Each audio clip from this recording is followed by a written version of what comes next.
नमस्कार दोस्तों, स्वागत है आप सभी का आज के मुख्य समाचार के इस वीडियो में, जहां हम आपके लिए हर दिन लेकर आते हैं देश और दुनिया की तमाम बड़ी खबर। एक एक करके 50 बड़ी खबरों को सिर्फ 10 मिनट में जानेंगे। वीडियो के साथ अंत तक बने रहिएगा। साथ ही दोस्तों, आपसे एक छोटी सी रिक्वेस्ट है कि अगर आपने अभी तक इस वीडियो को लाइक नहीं किया है तो लाइक जरूर कर दें। साथ ही वीडियो के नीचे दिए गए इस लाल बटन को दबाकर चैनल को सब्सक्राइब कीजिए और इस घंटी को भी दबाएं ताकि आपको दिन भर की बड़ी खबरों की जानकारी लगातार मिलती रहे। तो चलिए दोस्तों, फटाफट सभी ताजा खबरें जान लेते हैं। तो 5 से 18 वर्ष के आयु वर्ग को कोरोना वैक्सीन जल्द बायोलॉजिकल ई को मिली दूसरे और तीसरे ट्रायल की मंजूरी। जी हां दोस्तों, औषधि महानियंत्रक ने देश में जारी कोरोना वैक्सीन अभियान में एक और सकारात्मक कड़ी जोड़ दी है। दरअसल 5 वर्ष के बच्चों से लेकर 18 वर्ष के युवाओं के लिए भारत में विकसित कोरोना वैक्सीन को दूसरे और तीसरे ट्रायल की मंजूरी DCGI की ओर से मिल गई है। यह वैक्सीन हैदराबाद स्थित बायोलॉजिकल ई लिमिटेड ने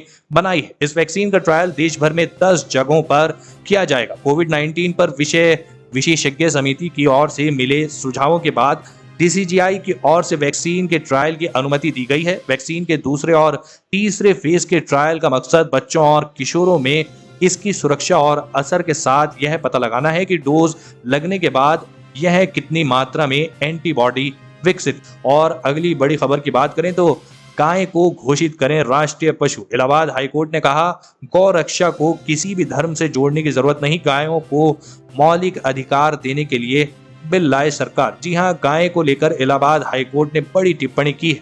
कोर्ट ने कहा है कि गौ रक्षा को किसी भी धर्म से जोड़ने की जरूरत नहीं है, गाय को अब राष्ट्रीय पशु घोषित कर देना चाहिए।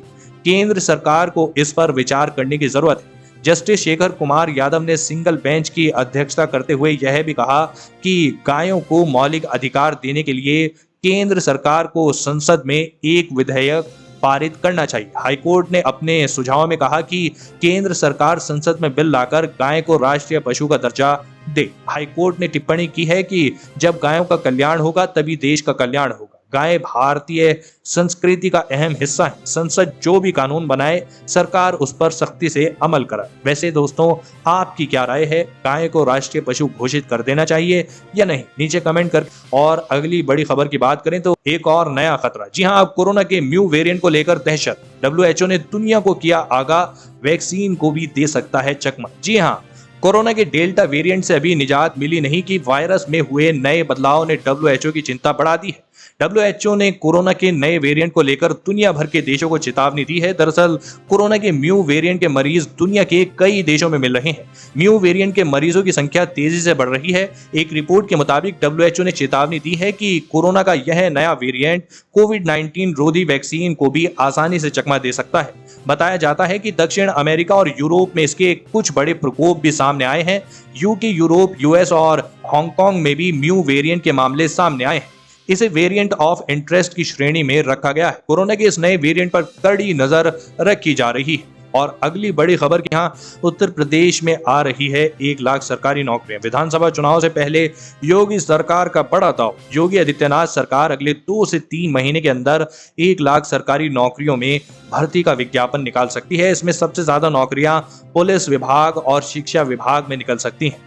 पुलिस विभाग में लगभग 25,000 जवानों की भर्ती की जा सकती है, तो शिक्षा विभाग में भी भारी संख्या में नौकरियां निकल सकती हैं। स्वास्थ्य विभाग में संविदा के स्तर पर सभी जिला अस्पतालों में भर्ती निकाले जाने की तैयारी चल रही है। उत्तर प्रदेश विधानसभा चुनाव 2022 के पहले युवाओं के लिए योगी आदित्यनाथ सरकार की तरफ से इसे बड़ा कदम बताया जा रहा। और अगली बड़ी खबर की बात करें तो ट्राई का नया निर्देश। मोबाइल नंबर पोर्ट कराने पर ग्राहकों को नहीं मिलेंगे एक्स्ट्रा बेनिफिट्स। जानिए क्यों। जी हां, भारतीय दूरसंचार नियामक प्राधिकरण ने सभी टेलीकॉम सर्विस प्रोवाइडर्स को एक सख्त निर्देश जारी किया है, जिसमें कहा गया है कि टेलीकॉम कंपनियां सुनिश्चित करें कि उनके चैनल डिस्ट्रीब्यूटर्स और रिटेलर्स की तरफ से ग्राहकों को स्पेशल टैरिफ ना ऑफर करें, जिसके लालच में आकर ग्राहक दूसरे नेटवर्क पर मोबाइल नंबर पोर्टेबिलिटी यानी MNP करा रहे हैं। बता दें कि ट्राई की तरफ से इस तरह का दिशा निर्देश तब जारी किया गया जब टेलीकॉम प्रोवाइडर्स की तरफ से ट्राई को कई शिकायतें मिली,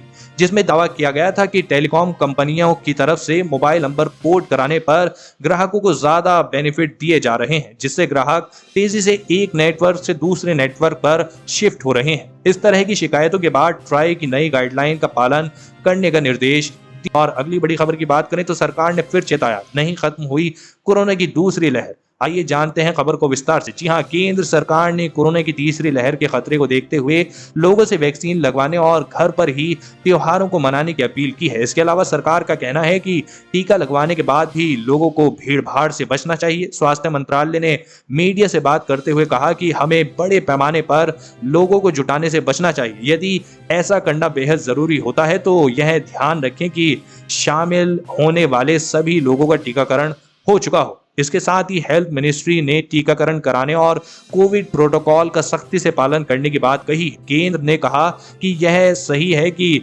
वीकली पॉजिटिविटी रेट में कमी देखने को मिल रही है, लेकिन अब भी कोरोना की दूसरी लहर हमारे बीच से गई नहीं है। सरकार ने कहा कि अब भी देश के 39 जिले चिंता का विषय बने। और अगली बड़ी खबर की बात करें तो जल्द देश भर में लगेंगे प्रीपेड स्मार्ट मीटर, साथ ही बिजली शुल्क में लागू होगी एक देश एक दर नीति। स्वच्छ बिजली उपलब्ध कराने की दिशा में जरूरी कदम। जी हां, बिजली के मीटरों को प्रीपेड स्मार्ट मीटरों में बदलने का कदम आम बिजली उपभोक्ताओं के अनुकूल कहा जा सकता है। जी हां, क्योंकि इसके लागू होने से उन्हें पूरे महीने का बिल एक ही बार में अदा करने की जरूरत नहीं होगी। हालांकि इन नए मीटर्स के लगने पर उपभोक्ताओं को उपयोग से पहले बिजली बिल चुकाना यानी रिचार्ज करना होगा। जब रिचार्ज खत्म हो जाएगा तो बिजली की आपूर्ति स्वतः बंद हो जाएगी। प्रीपेड मीटर ठीक उसी तरह से काम करता है जैसे प्रीपेड मोबाइल कनेक्शन, यानी जितना पैसा उतनी बिजली। यह बिजली क्षेत्र को मजबूती देने के लिए अच्छा प्रयास है। साथ ही बिजली शुल्क में लागू होगी एक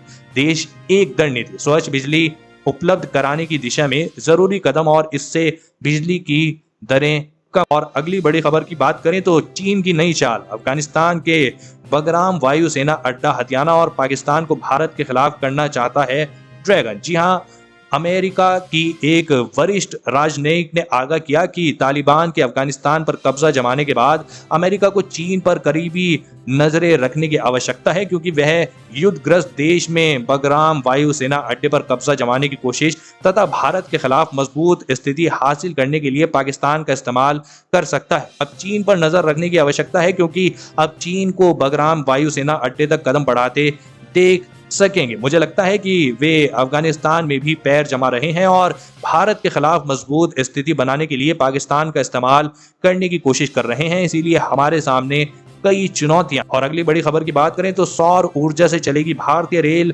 2 अरब यात्री कर सकेंगे इन ट्रेनों में सफर। जी हां, भारतीय रेलवे अब जल्द ही सौर ऊर्जा से चलती हुई नजर आएंगी। सौर ऊर्जा की सीधी आपूर्ति से 2 अरब यात्री इस प्रणाली से चलने वाली ट्रेनों में यात्रा कर पाएंगे, जबकि सालाना लगभग 70 लाख टन कार्बन उत्सर्जन में कमी आएगी। अध्ययन में कहा गया है कि भारतीय रेलवे को वर्ष 2030 तक शून्य कार्बन उत्सर्जन बनाने के लिए प्रधानमंत्री नरेंद्र मोदी द्वारा तय लक्ष्य को पूरा करने में विद्युतीकरण, ऊर्जा दक्षता व नवीनीकरण ऊर्जा के मिश्रण की आवश्यकता। दोस्तों, आज की खबरों में बस इतना ही। इसी तरह हर रोज काम की खबरें जानने के लिए आप हमेशा हमारे साथ जुड़े रहिए। हमारे साथ जुड़ने के लिए वीडियो के नीचे दिए गए इस लाल बटन को दबाएं और साथ ही इस घंटी को भी दबाएं, ताकि आपको हर खबर की सटीक जानकारी मिल सके।